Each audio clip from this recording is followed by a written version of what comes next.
Hello, friends.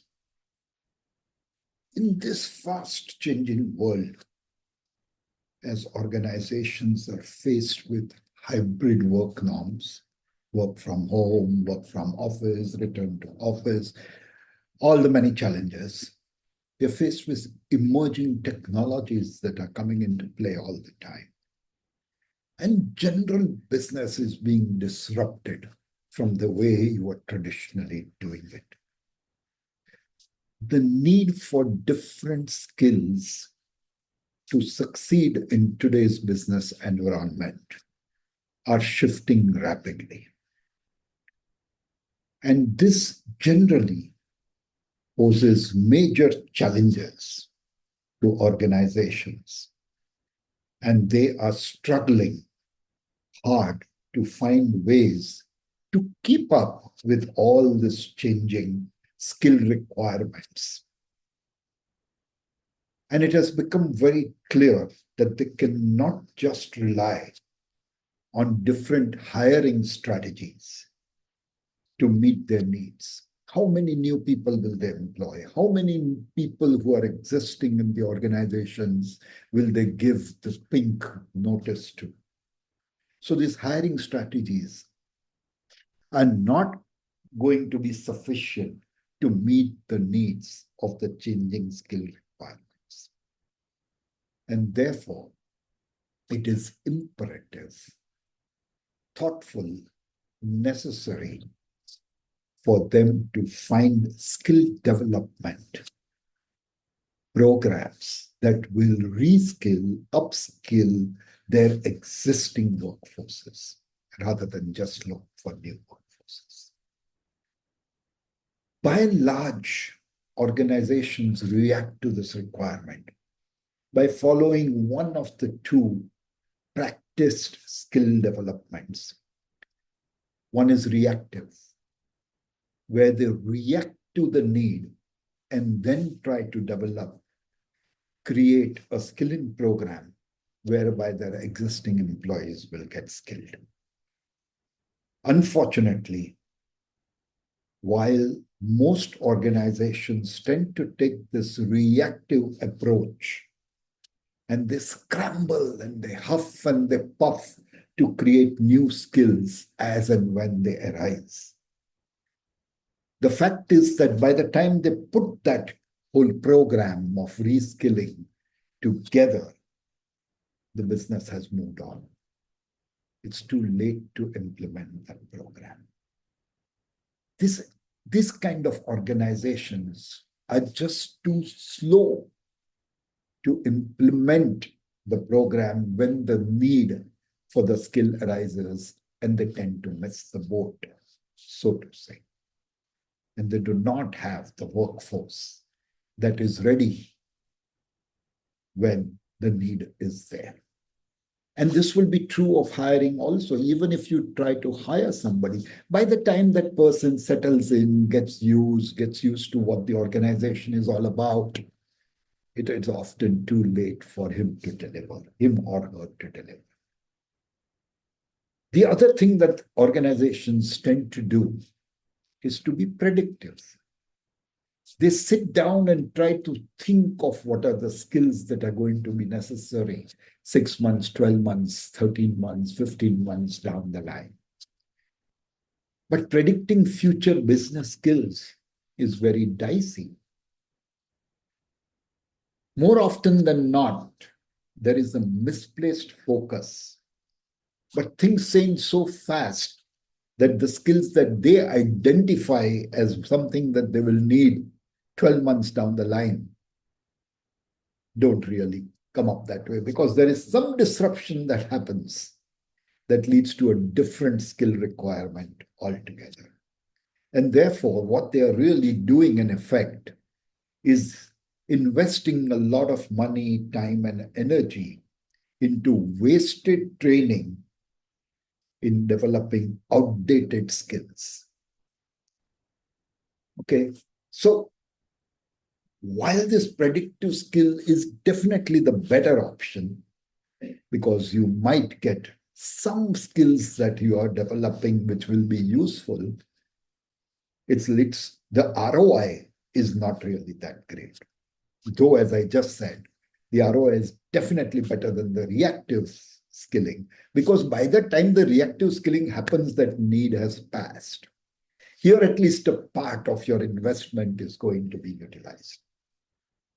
And these organizations are therefore definitely more ready to face the oncoming challenges and the changing dynamics of business today. But it's not the best way. So, as industries, organizations, customer needs, the work norms, so many things that are changing, they continue to shift and evolve. There is a need for rapid reskilling and upskilling. And this only intensifies as time goes by, because these disruptions, these changes happen more frequently than one can imagine. Okay. And therefore, organizations need to think, or rather rethink, whether these current solutions that they have for reskilling and for bridging the skill gaps that exist are really something that is going to take them forward and lead the business to greater success. By and large, it has been observed. Me, and so many others, there are enough documents you will find on that, where requests from business leaders that come in for the new skills that are required are often something that has not been perceived and no preparation has been made. And therefore, there is no predictive or reactive skill in the process that can really help the business at that time. And therefore, I would tend to suggest, and I think this is something that has been discussed often enough, to take a third approach. And this third approach is what we will call the dynamic, not reactive skills, not predictive skills, the dynamic skills approach, which leads to the best likelihood of employees actually developing skills and applying them in their current roles at the right time when required. So rather than making this investments which have low ROIs, as we just mentioned, in predictive approaches that may not work or that may just work partially, the third option, which we just mentioned, of dynamic skilling, that approach seems to be the best. And I would definitely recommend that approach for any organization. This dynamic approach empowers the employees to move fast and speedily in responding to things that they already know. It's a question of being transparent with them of how things are moving. Let them know so that they themselves will be in the know and will start preparing for what changes are coming about. So they will make the right choices themselves.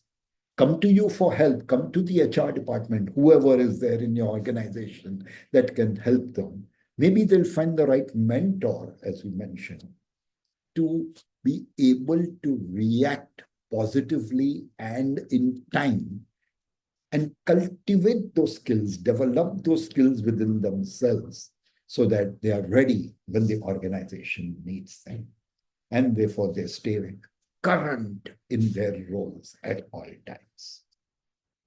There are steps that an organization can take to ensure that this dynamic skilling works and that the reskilling or upskilling that is required for their workforce will continue to be active and up to date. And one of the first things I believe that an organization needs to take is to identify the changing skill needs.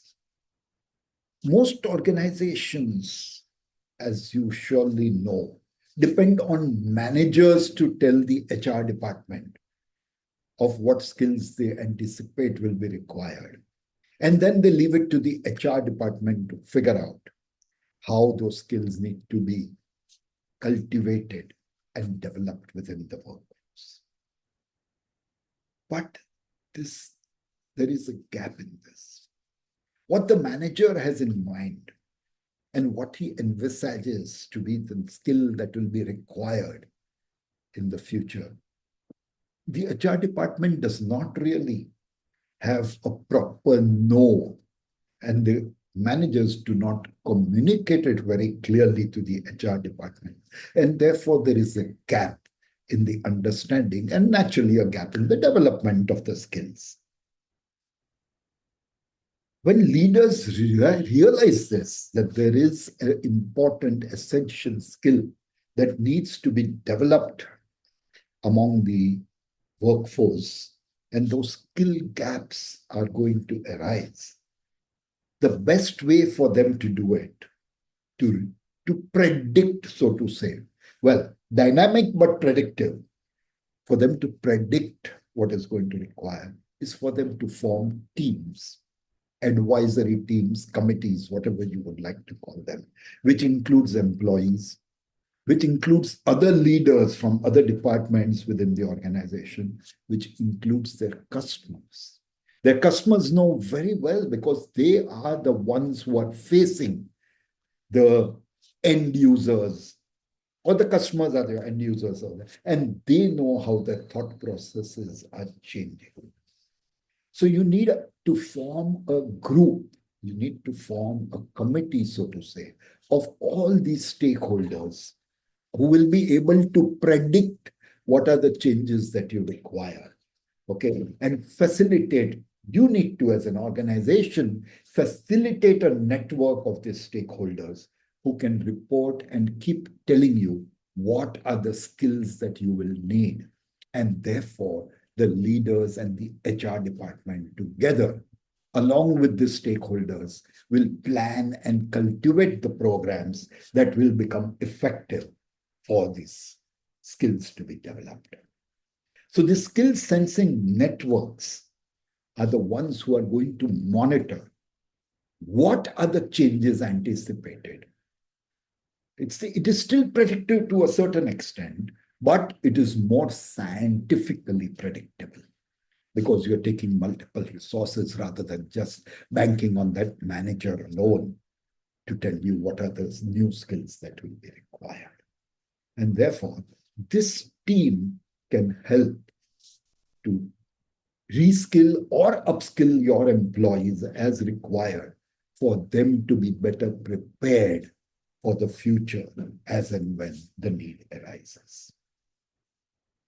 And as I said, by doing this, you can jumpstart the skill development because this committee that you form, this group that you form of employees, of the leaders from the organization, of your customers, the three of them together are best prepared to be able to tell you what are the skills that are going to be required in the future.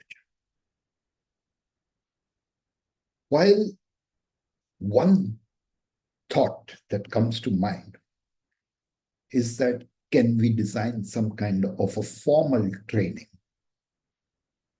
to make sure that the skills that are required in the future are there?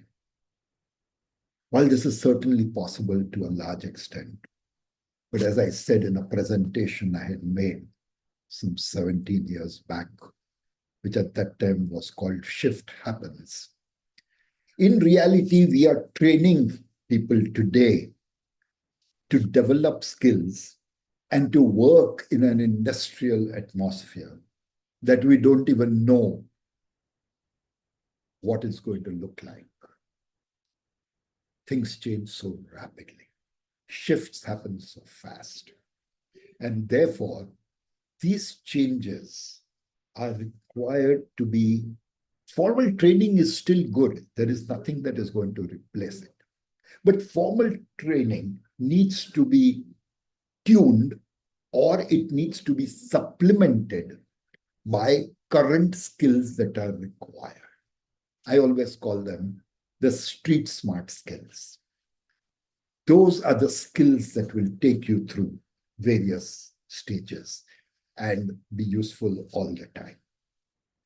So, as I said, changes happen so fast that the formal training that you have designed and you are imparting, say a degree that or a training that takes 2 years.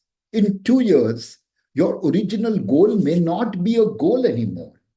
And therefore, while formal training is important, actual training that you should be given to people is train them how to train themselves in the future so that they react and are able to adapt to the changes that are required. So this fast changing need for skills is actually what I'm trying to say is that you need to train your workforce to think and reskill themselves as they see the need arising. It's continuously evolving. And while you cannot design a program which is going to take 2 years or 6 months or 12 months or whatever, because in those 6 or 12 months, your needs are going to change. But if the employee has been trained to evolve and keep reskilling himself as and when the need arises, he is going to be more current and more useful to you. And for all of this to succeed, there needs to be transparency between the employees and the organization. The organization should be transparent and let the employees know how things are evolving and changing. And the employees need to be transparent and tell the employees that they are foreseeing this need based on how their perception of things are changing. So both of them need to be transparent and tell each other what are the changes that are required. I have seen many employees, many managers who are constantly goading their employees to cultivate a mindset of learning. While this is immensely useful, one needs to remember that often that mindset of learning that the organization is trying to impart does not always focus on the individual context of that employee. Naturally, they're going to create a more generalized program. And that is another reason why what I just suggested about training the employees to be able to reskill themselves is going to be far more important. So in today's path, as far as the employee is also concerned, in this path, there needs to be an immense factor of career resilience. Today's job market is evolving rapidly, and the job market keeps changing. And therefore, upskilling and reskilling. By upskilling, I mean learning new skills.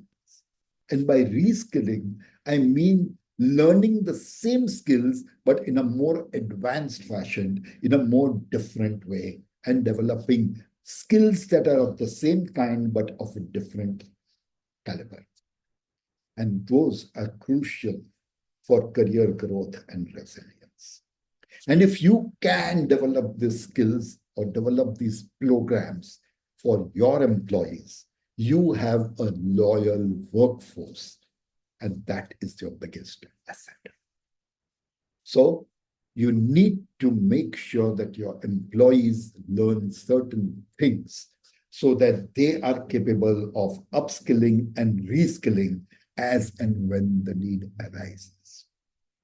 First thing that you know is to train your employees to be adaptable to change.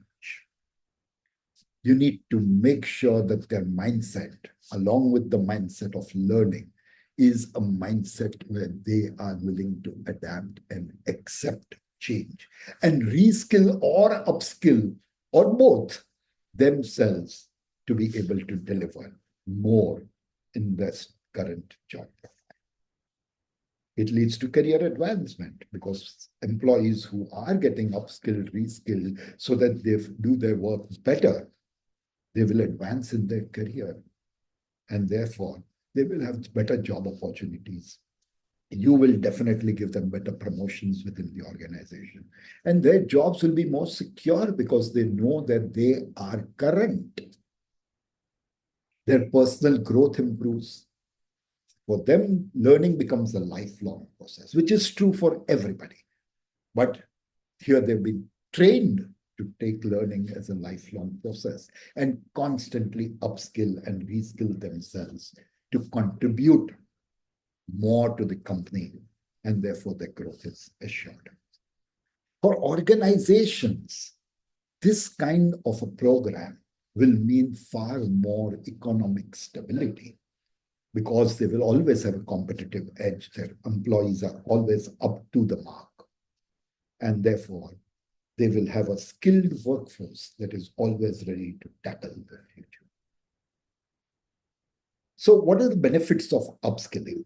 Upskilling promotes additional learning, additional skills that improve the employee's skill set. And it helps your workforce be resilient to industry changes. And the benefits of reskilling is that it enables learning of new skills for other jobs within the industry, as well as to do their own job better. And it helps employees retain the roles that they are doing with today's expertise. Okay. And by doing all of this, the organization improves the employee morale, and therefore they can retain, their retention is very high. And this continuous process will help you continuously identify the skill gaps and keep filling them. Skilling is important. We are going to talk some more about skilling in the next 2 episodes, and I hope you enjoy them. Any questions, do write. I have received quite a few questions about the mentoring, and I also received quite a few requests for mentoring, and I am going to address all of them over the next few days. Thank you and have a great evening.